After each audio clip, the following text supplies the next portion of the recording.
Trav. Yes, sir. Oh my God, Mr. Mills. Feels good to be back, man. Dog, this is where it all started. This is where it all started. I know. I'm walking through these hallways. I'm like, oh, I remember that. I've been here. I left something here. Bro, I think the first question that I want to ask you, because we got to talk about your show. Yeah, of course. You know, that's the big thing going on for you right now. Congrats, by the way. Thank you. But dog, I miss you behind the mic, man. I know now you're behind mics doing, you know, radio shows, and you're producing records. But what's up with your stuff, like as an artist? Do you plan on? Yeah, dude. I've never left the studio, right? And what's been really cool the last like 2 to 3 years, I've taught myself how to produce. So I'm making beats and stuff. I didn't see. Me and you haven't talked in a minute. Yeah, no, I know. And people don't know that we go way back. We go pretty back like car seats, as E40 would say. When I found out that you produced the YK Osiris, I was like, what? Yep. Dog, that's amazing. That's one of my favorite songs. Thank you so much. And nothing against YK Osiris, but what grabbed me with that song the first time I heard it was the beat. And so I think that's another reason I was just, and I wasn't shocked as in like the whole like I never thought he could have talents like that. It was just more like I didn't know. Yeah. And that's impressive, bro. Yo, man, if you would have told me at 30 years old I'd be getting, you know, double platinum singles, like it's crazy, and something that I just really started like 2 years ago. And I think like the whole story behind that is I was at home just making music for fun with my friends, you know, and I sent this off to Kiwi and he put drums to it and got it to YK, and we got one, you know. That's how the best shit comes about, though. When you're just honestly, fucking around. And that's what's been so cool about these last couple of years is like getting in, you know, I executive produced this project for this kid Paris, who then went on tour with Post Malone. And so like writing these songs that aren't necessarily right for me to put out, but that fit for other artists, and, you know, these other like kind of sound gardens that I can like dip my foot into. That's been really fun. And, you know, YK, incredible, man. He's having a run this year, and just to be a part of that record and you know, his whole movement, being a XXL freshman, it's been awesome, man. That's amazing, bro. Yeah. That's amazing. Well, I can't wait to hear when you get back in the studio. And what makes for it when you write a song or you come up with a hook or something, immediately you know, like, this ain't for me. And I like to ask artists this because like Juicy J, he writes stuff for other people, sometimes Ty Dolla $ign. And so when you say it's not for you, and this is the question, you wrote it, so it's you. Yeah. But I feel like there's a certain sense of freedom, right? Like if because I could put things together and make them sound really cool. But if it doesn't fit like my brand, my identity, my message, like it doesn't mean that it's a bad idea. It's a great idea, but just maybe not for me. Got it. Lil Yachty writing City Girls records and stuff. No, like that's dope. You know, that's crazy. And the reason I ask, because I get different answers from different people. You know what I'm saying? Yeah. Like I get some people say, well, it could be for me. I just, you know, I had an opportunity and I sold the record. But that's amazing, bro. I can't wait to hear, you know, when you get back in the studio. Just go in the studio, record some shit, and like you said, have fun. I'm just gonna give it to you. I'm just gonna hand it off to Felli. 100%. But you got to go in there and have fun, and I hope you do that, and I hope I get new music from you soon. Definitely. But in the meantime, I know why you haven't had time. I've been busy, man. Bro, you've been busy. So let's talk about Ghosted, MTV. Man. MTV's Ghosted, Love Gone Missing. It is one. I'm gonna be straight up. I thought it was fake.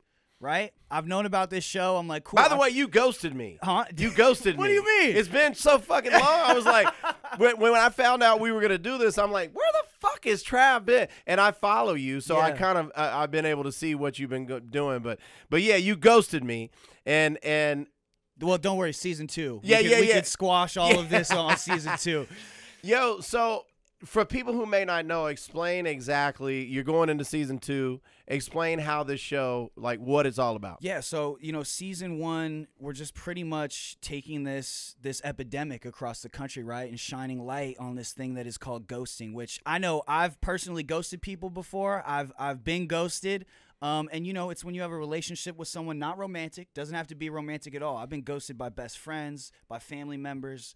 And, you know, you wake up one day and the conversation just stops, right? You're blocked. They don't want you looking at their social media. You can't call them. They don't hit you up on your birthday anymore, and you have no, You're like, what did I do? No reason why. And the craziest part, man, is, some of these people, it's their family. It's their best friend of 15 years.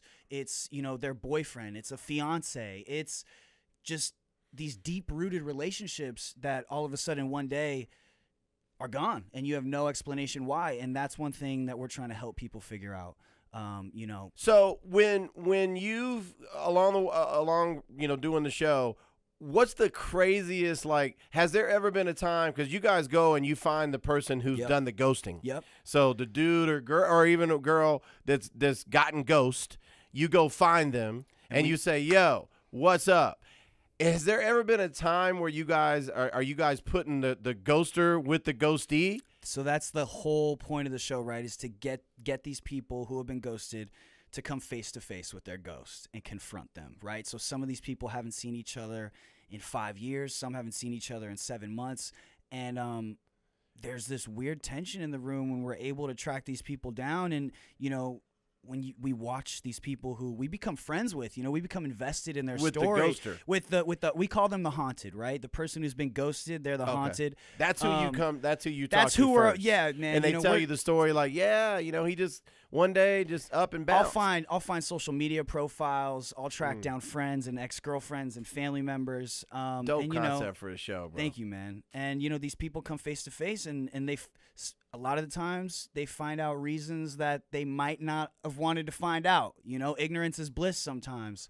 But it's refreshing to kind of give people some closure and, have them find out the real reason why they got ghosted. I know you can't give too much away, but is there ever instances where there's a rekindling, not necessarily even romantic rekindling, but I've cried. I'm going to tell you, there's an episode in this season that's going to come out where I literally cried, like authentically, like I was not okay.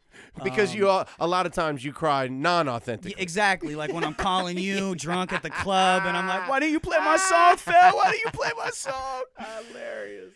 And my co-host Rachel Lindsay, she's incredible, man. She was a lawyer, and so her investigative skills are on point, and there's no one better to co-host the show with me. Who, if you don't mind me asking, who came up with this idea? So look, I've known about this for about a year.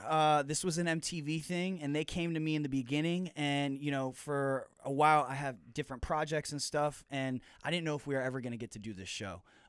And they finally came back and were like, yo, we're good to go. Let's shoot it. And we dove into season 1, and it was like 10 weeks of I was flying everywhere, man. Like I was going to, little towns in Kansas and Idaho and Baltimore, and it was wild.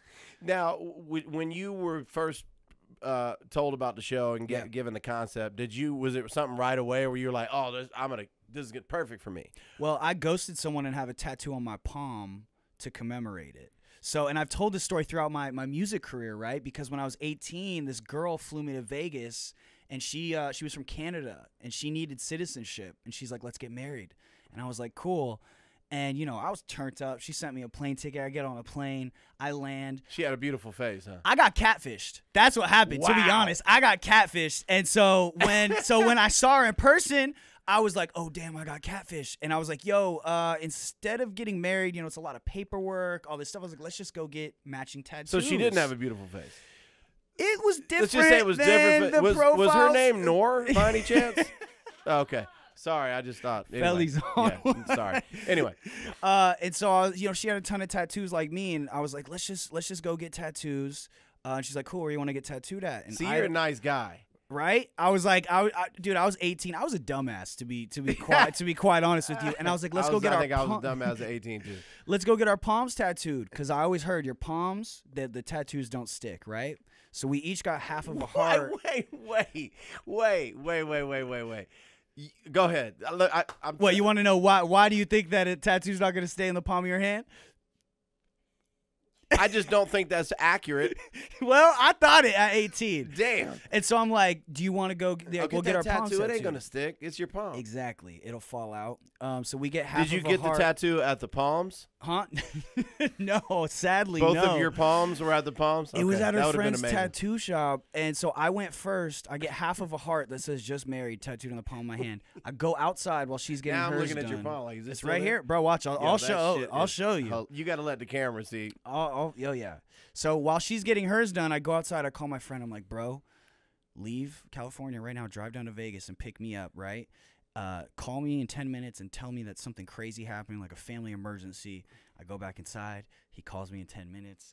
I'm like, wait, what? I'm like, oh, I gotta go. He picks me up. He got to Vegas in like 2 hours from California. It was like the fastest anyone's ever gotten to Las Vegas. Picked me up. I waited a week, covered it up with a gigantic apple, and never talked to her again. Holy shit. So that's why I'm perfect for this show, because I can get into the mind of a person who would do that. Right. So just because you've been ghosted or you've done some ghosting doesn't mean that you were going to be the perfect host for the show. When you started doing it, though, was it something that immediately you realized, like, I fuck with this and I'm having fun? 100%, man. I mean, look, I think it's, it's why I love doing my podcast. It's why I love doing, my music show. It's because I can kind of have a conversation with anyone. And so taking kind of like my interview skills and applying it to real people in real life scenarios has been, it's been rewarding. And just getting to know these people and help them, man. It's dope, So telling that story, yeah, right? By the way, I do not condone this. Right, I'm sorry. right. I feel You like were an 18. asshole. You were I was 18. 18. 17 and a half. Yeah. If she sees this, are you worried about her? Oh, that's what he's doing. Did she? Because you weren't Travis Mills at the time. No, you I were was not. just Travis Mills. I was just Travis. You were Trav. Yeah. So if she sees this or other things, I'm sure you've talked about this on camera and on other occasions. Are you worried about the ghosted? No, not at all. Because now I'm at a place in my life where I can actually have a tattoo would you guys get conversation. next time? Maybe like I'm sorry or like a sad face. Maybe I'd skip the whole tattoo. We could go get a tattoo Don't worry, removal. she can't even come to this country anymore. Yeah. Especially with Trump being in office. So no worries, man. I let her down. Oh. So hey, congrats, man! I can't wait to see the show. I appreciate it, man. Since I thought the show was already on, it means that this show was just meant to be. It was like it's always been here. It's fate, man. You know what I'm saying? Clothing. You got a clothing line. NC-17. What's that? NC-17. What's the meaning behind NC-17? NC-17. I started it in 2017. Nothing. It's the Nothing Corporation.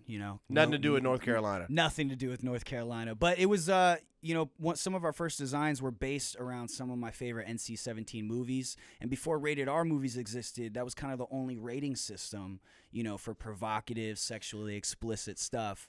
And so I kind of took the ideology behind my favorite films and created a clothing line. And we have a partnership with Zoomies, so we're in every single Zoomies retailer, and you could go shop that whole collection right now. And I wore a bunch of it on the show, which is super dope. As you should. Yeah, so shout out to MTV. And you played a hand in designing or saying. I designed everything that's myself. This is something that I literally started in my kitchen in 2017. It started off as me giving my homies clothes.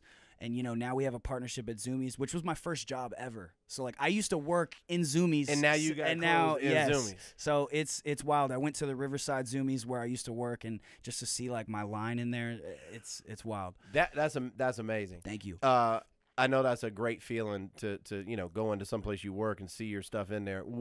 Give me some other places you work coming up. Starbucks. Now you got to invent some coffee. That'd be dope. I'm just giving you these. I'm just saying. I only worked at Starbucks and coffee shops. I only worked at coffee shops and skateboard shops. So I worked at like a small skateboard shop after Zoomies, and then it was Starbucks, and then I went to hair school. So now you got to come up with a barbershop that has coffee and sells skate gear. Yes. You know what I'm saying? Yes. And you're good. You know what I'm saying? You're welcome. welcome. I just stopped by this dope truck though on Fairfax. It was called the Trap Truck, and they're selling exotic sodas. And I got a Japanese clear lime soda for like $40. So people are out here doing weird combo businesses, man. It's wild. Trap soda. Trap soda. Amazing. Yes. It's a normal Pepsi from Japan. I paid $40 for. Amazing. Yes. Amazing. Well, when you're wearing a whole lot of hats and you got as much as going, you got checks coming in, like comedy, like I never knew that side of you. Oh yeah, man. So what's going on? So acting has always been a huge passion of mine, and when you're all tattooed and stuff, you don't think that like you could be, in movies or shows. And in 2016, I kind of challenged that whole thing and ended up booking a Netflix original series. And that led to, some Hulu shows. I just did an episode of Good Girls on NBC, which has been incredible. I just finished shooting a Funny or Die show called The Coop that'll be out in the fall. And that one's really dope because it's a choose your own adventure. So think, Big Brother meets Clue. One of the cast members in the house dies, and it's on our viewers to figure out who did it. So amazing. You're killing it. I'm throwing so much at you, bro. No. I mean, but I love it because I know where you started. You know what I'm saying? I've seen you, evolve into this, amazing superstar, and Thank you, that's amazing to me. And yeah, I'm proud of you, man. Like, I appreciate it. Seriously. And I have a couple other questions that are non-radio related. I brought up Trump a while ago. What do you think is going to happen when this new, when the new election comes?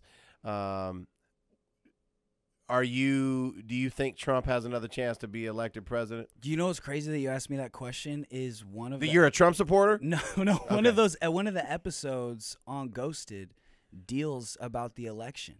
The 2016 election. We should just go all ghost and the Trump. 2020. I'm for it. I don't know how you could do that collectively. Like there was a political. There's a very political episode, which took us all completely by surprise. And I don't want to give too much away, but it's crazy how you can disagree with someone so much that you'd be willing to end, a lifelong friendship over it. I have a good idea where that's going. That's amazing. My dad's had some of those situations. Yeah, I think especially now in like the climate that we're all in socially, I think a lot of people are being faced with that. And I think what it comes down to is like instead of, being immature and flipping the whole table over, it's a lot more effective to sit down and educate people from your perspective, right? Your point of view, because without that, there's no change. Speaking of change, there's changes are coming in with the NFL with Jay-Z coming in the NFL. Who ghosted who? Did the NFL ghost Colin Kaepernick, or did Colin Kaepernick ghost the NFL? I feel like he ghosted the NFL. I feel like he set a precedent.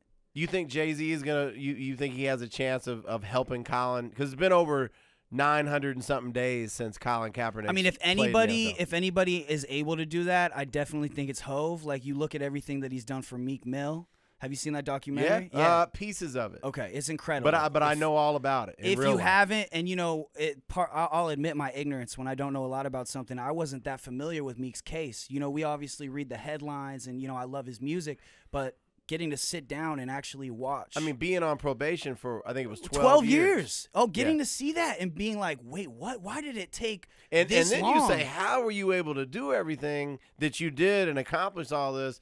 He's Superman. He's Superman on probation, and to maintain that level of positivity and not only like deal with the pressures of fame and success, but also be on probation that whole time and have to go back to jail and have that judge just it was weird, man. Yeah. And I think Hove is always someone who wants to help. And I feel like if anybody can, it'd be him. And, I agree. And I would not be mad at Colin coming back because, he's been training. He stays, I don't know if you saw him throwing the ball with Beckham. They did a little. Dude, you know what's crazy is Ness. That's his girl. Nessa is Colin's girl. And we know Ness very well. From interviews back, way back, man. So Ness, we share an attorney together. And she needed an attorney years ago, and I'm like, I got you. And to see her grow, similar to what you've done, it's just amazing to me, man. Yeah, she's hosting TV shows and she's all killing that as well. Yeah. And on the sports topic, I don't mind Colin coming back to the NFL. If Ness heard me, she's gonna hear this. She's gonna be like, but I think if the situation was right, he might. What I do mind is when I heard, are you a Laker fan? I'll be honest with you, I'm a UFC fan. If it's not UFC, I'm probably not watching it. I think we had this conversation before. Yeah. I'll watch playoffs and stuff like that, but like when the stakes are really high. But I'm not going all season. I don't know how I feel about Dwight coming back to the Lakers. Okay. You've heard about Dwight Howard coming back. I've heard about it. He went on social media and he talks about how, you know, he's there's second chances. Not everybody gets them. And this time around, he's going to kill it. And I've talked about how I was, you know, when he came here originally as a Laker the first time around, went to his house. We used to go to the clubs. I used to hang with his boys. They used to come out with me. And one day I was at his house, and I'm like, asked one of his boys, he ain't even unpacked. And they were like, he ain't staying here. And sure as hell, he wasn't even in L.A. for not even a year. And so I'm just hoping he's unpacked now.